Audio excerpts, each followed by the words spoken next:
మధ్యాహ్నం AP cabinet సమావేశం జరగనుంది. 20కి పైగా అంశాల ఎజెండాతో ఏపీ కేబినెట్ సమావేశం జరగనుంది. ఈ నెల 16న ఏపీలో ప్రధాని మోడీ పర్యటించనున్నారు. ప్రధాని పర్యటన ఏర్పాట్లపై చర్చించనున్నట్లు తెలుస్తుంది. ఇక జీఎస్టీ ప్రచార కార్యక్రమాలు, రాజధాని నిర్మాణం, పలు కంపెనీలకు భూ కేటాయింపులపై కేబినెట్ చర్చించనున్నట్లు తెలుస్తుంది. ఇక కొత్త జిల్లాల ఏర్పాటు, సోషల్ మీడియా కట్టడి సంబంధించి భేటీలో చర్చించే అవకాశం ఉన్నట్లు సమాచారం. ఇక కేబినెట్ ముగిసిన తర్వాత మంత్రులతో సీఎం చంద్రబాబు సమావేశం కానున్నారు. తాజాగా రాజకీయ పరిణామాలపై చర్చించుతున్నారు.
నేడు తెలంగాణలోని పలు జిల్లాల్లో భారీ వర్షం కురిసే అవకాశం ఉందని వాతావరణ శాఖ వెల్లడించింది.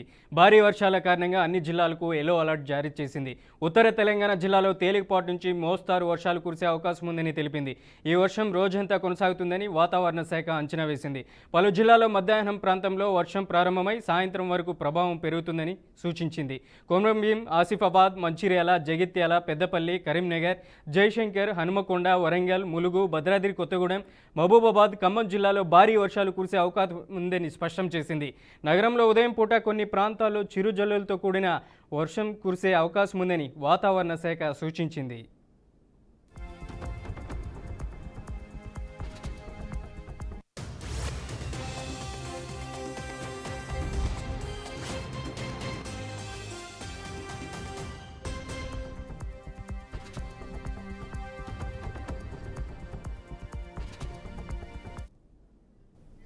ఇక ఇదే అంశానికి సంబంధించి మరింత సమాచారం అందించడానికి మా ప్రతినిధి బాసిత్ ఫోన్ లైన్లో ఉన్నారు. బాసిత్, అప్డేట్స్ ఏంటి? మనోజ్, తెలంగాణలోని పలు జిల్లాల్లో రాబోయే 2 గంటల్లో భారీ వర్షాలు కురుస్తాయని చెప్పి వాతావరణ శాఖ ప్రకటించడం జరిగింది. వికారాబాద్, సంగారెడ్డి, రంగారెడ్డితో పాటు జిల్లాలతో పాటు నల్గొండ, సూర్యాపేట, ఖమ్మం, భద్రాద్రి కొత్తగూడెం, ములుగు, మహబూబాబాద్ జిల్లాలో కొన్ని చోట్ల భారీ వర్షాలు కురిసే అవకాశం ఉందని చెప్పి వాతావరణ శాఖ పేర్కొంది. అల్పపీడనం కారణంగా తూర్పు తెలంగాణ జిల్లాలో రాత్రంతా భారీ వర్షాలు కురిసే అవకాశం కూడా ఉందని చెప్పి అంచనా వేశారు. అదేవిధంగా హైదరాబాద్ లోని కొన్ని ప్రాంతాల్లో తేలికపాటి నుండి మధ్యస్థంగా కురిసే అవకాశం ఉందని చెప్పి కూడా అంచనా వేశారు. ఇక గత కొద్ది కాలంగా తెలంగాణలో వర్షాలు కురుస్తున్న సంగతి తెలిసిందే. వర్షాల కారణంగా రాష్ట్రంలోని పలు జలాశయాలు కూడా నిండిపోయాయి. నదులు సైతం ఉధృతంగా ప్రవహించడం జరుగుతుంది. ఉత్తర తెలంగాణలోని జిల్లాల్లో తేలికపాటి నుంచి మోస్తారు వర్షాలు కురిసే అవకాశం ఉంది. రోజంతా వర్షం కురుస్తుందని చెప్పి కూడా వాతావరణ శాఖ అంచనా వేసింది. సాయంత్రం వరకు వర్ష ప్రభావం పెరుగుతుందని చెప్పి వాళ్ళు సూచనలు చేశారు. ఈ కొమరంభీం, ఆసిఫాబాద్, మంచిర్యాల, జగిత్యాల, పెద్దపల్లి, కరీంనగర్, హనుమకొండ, వరంగల్, ములుగు, భద్రాద్రి కొత్తగూడెం జిల్లాల్లో మాత్రం భారీ వర్షాలు కురిసే అవకాశం ఉందని చెప్పి వాతావరణ శాఖ వెల్లడించింది. కొన్ని ప్రాంతాల్లో చిరుజల్లులతో కూడిన వర్షం కూడా కురిసే అవకాశం ఉంది. లోతట్టు ప్రాంతాల ప్రజలు కూడా అప్రమత్తంగా ఉండాలని చెప్పి వాతావరణ శాఖ అప్రమత్తతో చెప్పడం జరిగింది. Manoj, right, thank you Basit.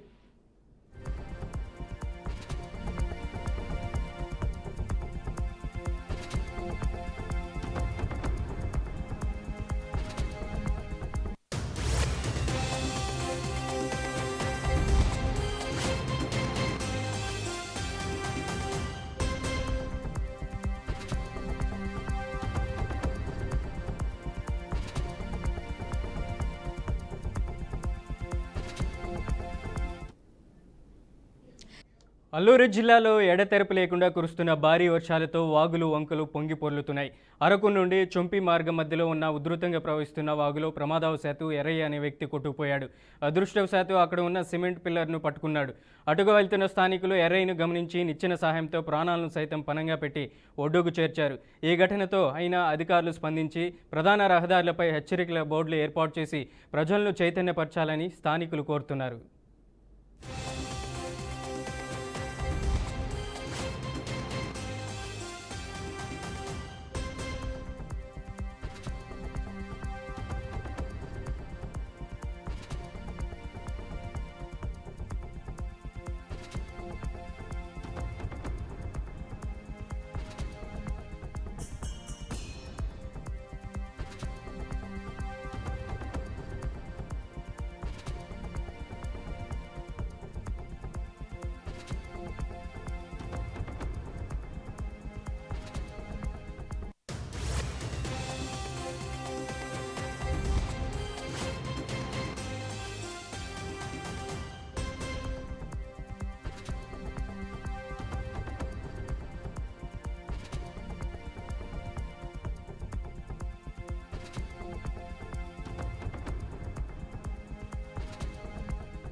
Tirupati జిల్లా సూలూరుపేట నియోజకవర్గంలో సూపర్ మార్కెట్లు, షాపులలో పాత జీఎస్టీ రేట్లకే అమ్మకాలు జరుగుతున్నాయి. ఇక కేంద్ర రాష్ట్ర ప్రభుత్వాలు కొత్త జీఎస్టీని అమలు చేసినప్పటికీ వ్యాపారులు మాత్రం కొత్త ధరలు అమలు చేయడం లేదని కొనుగోలుదారులు వాపోతున్నారు.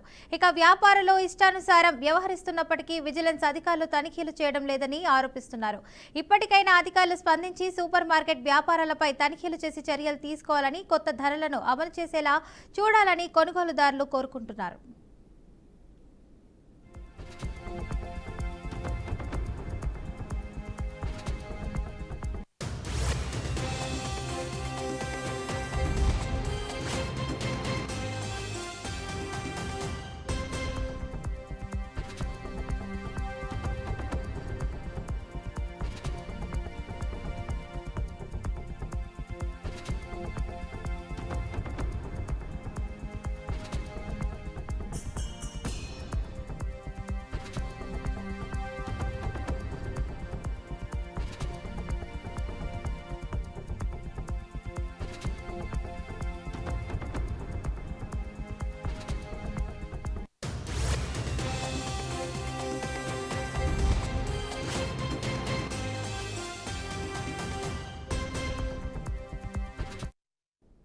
పల్నాడు జిల్లా సత్తెనపల్లిలో వైసీపీ అధికార ప్రతినిధి నాగార్జున యాదవ్ దౌర్జన్యం చేశారు. ఇక ఆహారం త్వరగా ఇవ్వలేదని గుడ్ మార్నింగ్ హోటల్లో సిబ్బందిపై దాడికి పాల్పడ్డారు. తన అనుచరులతో కలిసి యాజమాని శేఖర్తో పాటు సిబ్బందిపై నాగార్జున దాడికి పాల్పడ్డారు. ఇక దీంతో హోటల్ సిబ్బంది ఇద్దరికి గాయాలయ్యాయి.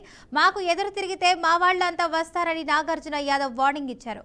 ఇక ఈ ఘటనపై హోటల్ సిబ్బంది సత్తెనపల్లి విఎస్లో ఫిర్యాదు చేశారు. ఇక ఈ విషయంపై కేసు నమోదు చేసి దర్యాప్తు చేపడుతున్నట్లు పోలీసులు తెలిపారు.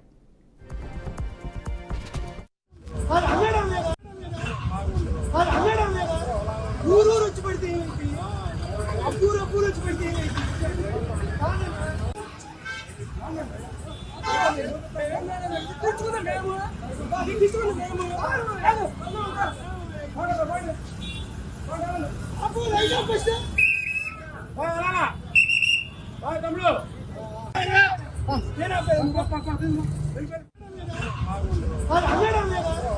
ఊరూరు వచ్చి పడితే అబ్బూరు అబ్బూరు వచ్చి పడితే